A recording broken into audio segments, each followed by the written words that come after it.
He has published over 40 books and is currently recording his first CD. And I'm very proud to call him my friend. He's also a regular contributor to the Freedom Press online journal, and he has written several books. One that's published by Mantua Press called Hero Israel, and then 2 books that we published here through Freedom Press, the first one being The Boxthorn Tree. Well, actually, the correction is Global Warning. He wrote that book first, and then this one, The Boxthorn Tree. And this special guest speaker is David Solway, and I would just ask that he would come forward and give us his presentation. Truth be told, he needs to be reminded that he has 20 minutes, but I know that he can get it done. It's all yours. Won't be for long. Uh-oh.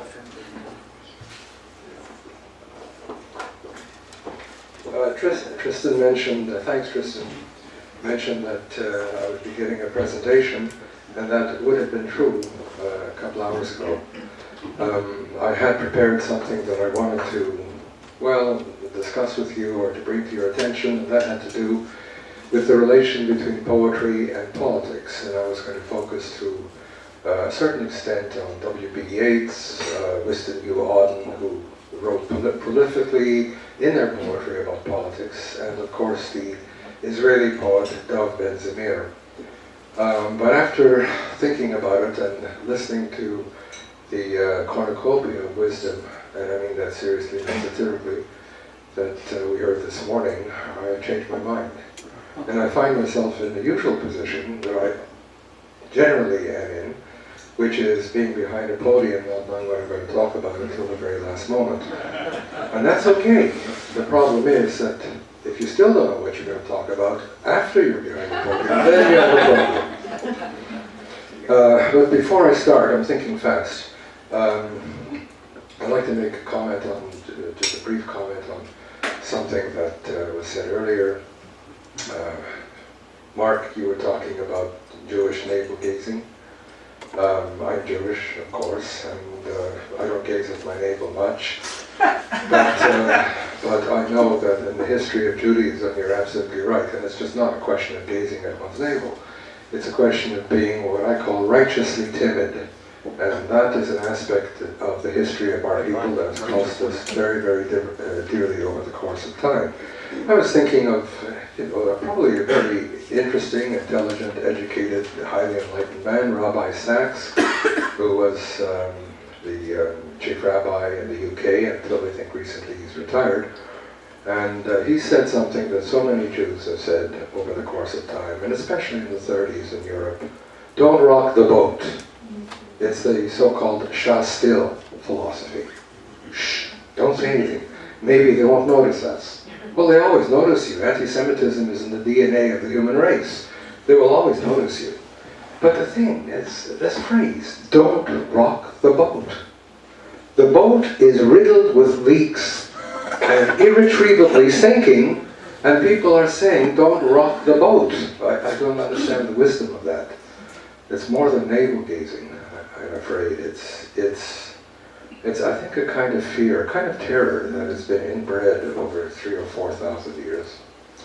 And of course the other problem is that we are turning against ourselves all the time. It starts with Cain and Abel, and it just goes on with Joseph and his brothers, and then it's Israel and the kingdom of Judah, and it goes right on into modern times with Richard Falk at the UN and other Jews who turn against their own people. Makes me think that we're all Canadians in a way. And also for Mark, another question. I appreciate and I commend you, I really do, the courage that both Mark and Gary have shown walking into the no-go zones, which of course are here, as somebody said. They're in the university, they're in many of our communities. In the States, it's in Dearborn, Michigan, for sure. The problem is, it makes me think of the famous adage of Francis Bacon: a man who hath a wife and child hath given hostages to fortune. And as you were speaking, Mark, I was wondering about Tommy Robinson. I know Janice has written about him and others have as well. And he's been cudgeled for 7 years. He's been beaten, he's been imprisoned, he's been in solitary confinement, and still he held to the standard. And then suddenly he's now a member of the Quilliam Foundation, which of course is a kind of pseudo, presumably modern, contemporary, peaceful Islamic kind of thing. It reminds me, just thinking of it before, some of you who are staying here or have been downstairs, when you walk along downstairs trying to find the stairs to this place, which is quite a torturous job. You pass the spa, and you can smell it beforehand. There's that sickly, odoriferous kind of, infection that is in the air. Some people maybe like that. It's called a scent. I consider it to be something far more wretched than that. And I don't know what it's doing there. It really shouldn't be there. But that's the Quilliam Foundation. If you're walking along the corridors of the modern age, you get that very nice sort of off mint scent, which is not really very nice when you think about it. And if you breathe it deeply, you will retch. What happened to Tommy Robinson? You see, he has children. I don't know if Mark and Gary have children, I presume you might, but what happened to him? Did they threaten his kids? Because that is really the dilemma. I've often thought about that. How brave am I? I'm sure you've all thought about that too. How far would you go into a no-go zone? What kind of torture could you withstand before betraying the woman you love, your own children, yourself? Who knows? We're not all as Solzhenitsyn.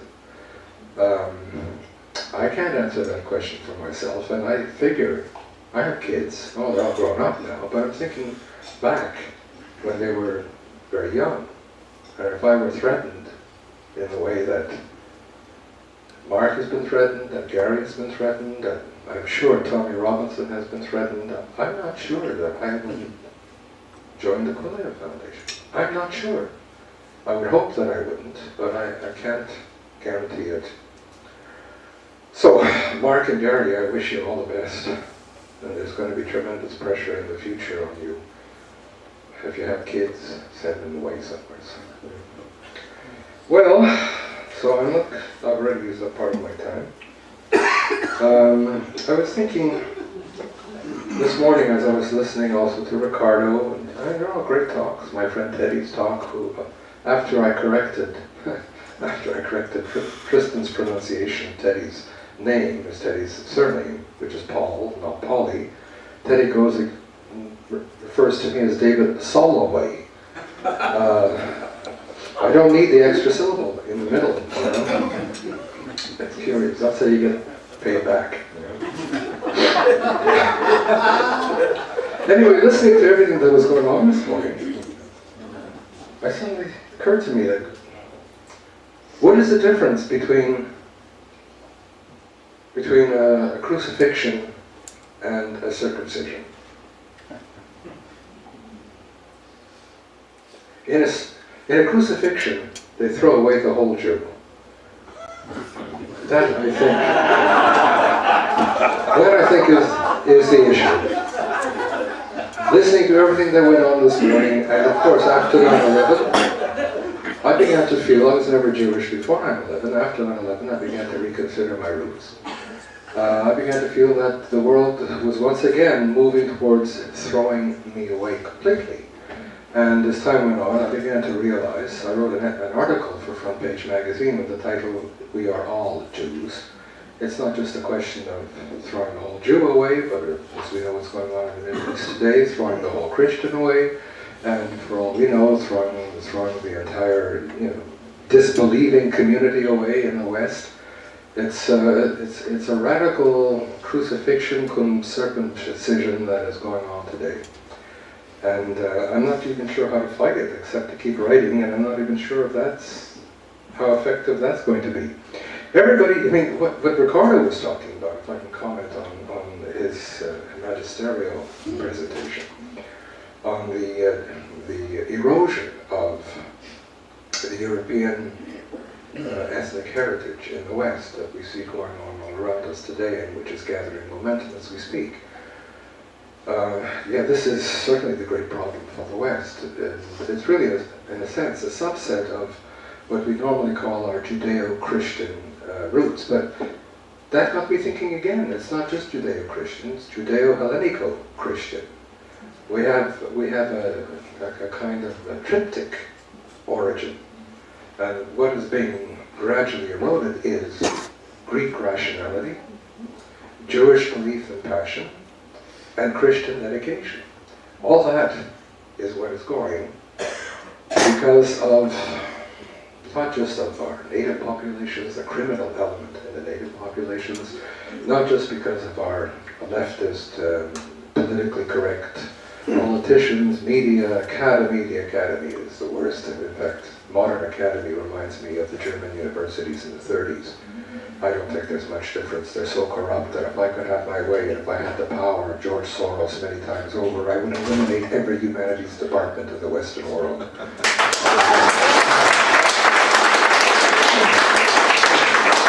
But I would keep the sciences and the engineering, because we're pretty good at that. My son is a leading edge scientist, and I'm very proud of him. So, you see, the problem is that very few of us are willing to talk about the camel in the room. The elephant, okay, we can talk about the elephant, whatever it happens to be. But the camel is Islam. Pauline Marois in Quebec, my home province, I know what she really wants, and I understand it, and actually approve of her charter up to a certain limited extent. What she wants to do is what they did in France, and what they're planning to do in Switzerland, and even in certain other European countries, still very tentative, which is getting rid of the burqa and the niqab and all those forms of paraphernalia in which you disguise your face. It's very easy to rob a bank that way. That's happened more than once. But she doesn't have the courage to say anything of that sort because, you know, Quebec, as Ricardo knows, imports French-speaking Muslims from North Africa, and from Syria, and from Lebanon, most of whom are rabid Hezbollah supporters. And they created a lot of trouble in Montreal, my hometown, and I've seen it. That's what she wants to get rid of, but she doesn't have the courage to say, you know, this is the issue, so we have to get rid of the yarmulke, and we have to get rid of the crucifix and all that. It's a way of covering her tracks. She's a coward. If I were the Prime Minister of Quebec, I would say simply no burqa, no niqab, and certain aspects of the faith would have to be monitored, and every mosque would have to be examined before we continue. I would hell with the votes. I mean, this is really the problem. We've had terrorism in Canada before. We know about the Air India disaster. This had nothing to do with Islam. This was Sikh generated. That is a thing of the past, though it's still with us in many ways. It's never really been resolved. But the problem now is not the Sikhs. It's not Air India. The problem now, quite frankly, is what I call, in an article that I've just written now, the great Volkswanderung of our time, the great demographic transition, as the sociologists call it, in which Islam, which failed at the gates of Vienna, now sees the gates of Vienna, so to speak, and the gates of London, and the gates of New York, and the gates of Nashville, Tennessee, and the gates of Montreal, and the gates of Toronto, and the gates, and the gates, and the gates, even Bill Gates, completely open. And they're walking in. And in some sense, I think this is inevitable. There have been these great historical transitions from the beginning of time, from that early hominid ancestry, when they migrated over the Horn of Africa into Europe. And it's been going on, these enormous demographic upheavals, and I think that is what is happening now. And I think ultimately, deep down, this Volkswanderung is going to actually change the face of the world, and that what we call Western civilization, and are all here, from what we've heard this morning, and I'm sure in our hearts and our minds as well, willing to defend, eager to defend, find the necessity to defend. I have a feeling we're not going to manage. That doesn't mean that we should stop, but I have a feeling though this Volkswanderung is the culmination of a 1400-year Islamic history, and I think we're finished, quite frankly. I know that's not a nice thing to say, and it doesn't lead to, doesn't lead to encouragement. But I remember being interviewed by André Prat, who's currently the editorialist, the editor of La Presse magazine in Montreal. He was then their lead journalist, and he came out to the college where I was teaching. He had read some of my material. And he was asking me, he said, if you believe I compared Western civilization to the Titanic. It's vast, it's huge, it's well appointed, and it's going down. He said, why do you keep writing? Why do you keep teaching? What's the point if it's going down? And I answered, better go down later rather than sooner. The whole idea is to keep pumping and bailing. You know, I'd rather keep us afloat for another generation or so, for my kids' sake, grandkids, yours.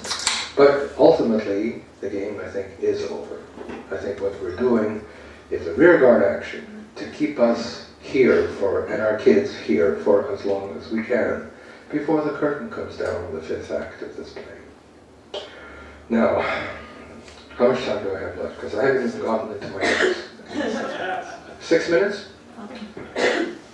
I've recently parted company with some very good friends. I'm not going to give you their names, but you probably know all their names. If I did, one was mentioned earlier on this morning.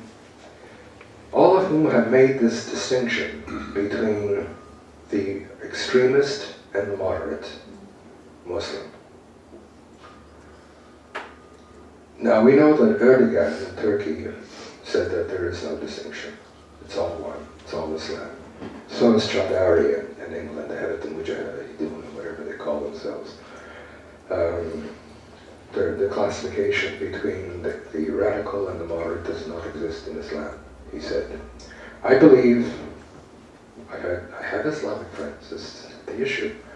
I believe that when you look at Islam, you can say, no, there is no distinction between moderates and extremists. There are three categories. There is the violent jihadist, there is the stealth jihadist, like many of the Muslim organizations that flourish in this country and in the US and in Europe. And then there are what are called the munafiqs, which is from the Arabic word munafiqun, which means hypocrites, that is to say, those who give only lip service to Allah, whom we call the moderates. Now, many of my friends believe that this distinction is valid, and they said, when you write, they spoke to me personally, when you write against radical Islam, extreme Islam, and so on, what you're doing is driving the moderates into the arms of the radicals. That's nonsense. That's complete nonsense. Because I don't know what a moderate is. If I had the time, I would have read you something from Daniel Pipes. In 2003, he wrote an article saying, well, a moderate Muslim is this.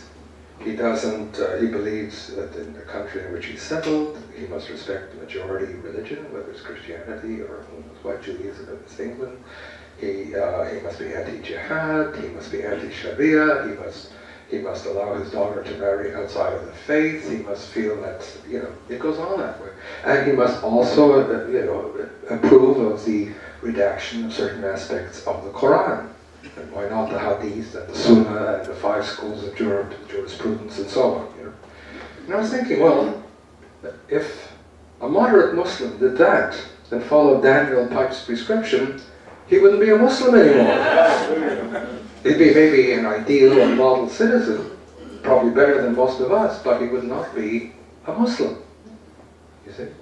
So I don't know what a moderate Muslim is. Janice Fiamingo has written a brilliant article on exactly that question. What is a moderate Muslim? For example, if he approves of wife beating but doesn't believe in the caliphate, does that mean he's moderate?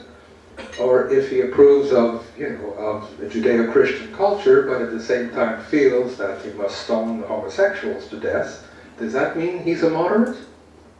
So if you eliminate all the negatives, there's actually nothing left. Does he believe in the militant passages of the Quran, or at least the Medinan portion of the Quran, which is 2/3 of the Quran, in which the word infidel is mentioned 437 times? If he believes in that, that has to be changed and eradicated or whatever, is he then a Muslim? If you repudiate your holy book or a significant passage of it, does that mean you are a believer?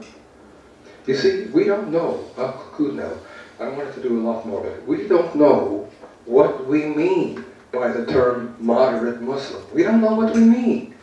We think of it, we use it as a descriptor of something that is easily signified, but it's not a descriptor. The term moderate here is a numbing synonym for good, benevolent, righteous, whatever. It's nothing but a synonymous adjective, but it is not a nominal descriptor. But we don't think about that. So who would I be driving into the arms of the extremists if I were critical of Islam? Because I don't know what a moderate is. And I've argued this a long time with some of my Muslim friends. Salim Mansour, for example, who doesn't seem to get the point, though he's the sweetest and most gentlest man you can imagine. So, I guess, you see, I told you, you're coming on the microphone, you don't know what you're going to do. Listen, I'm sorry, thanks.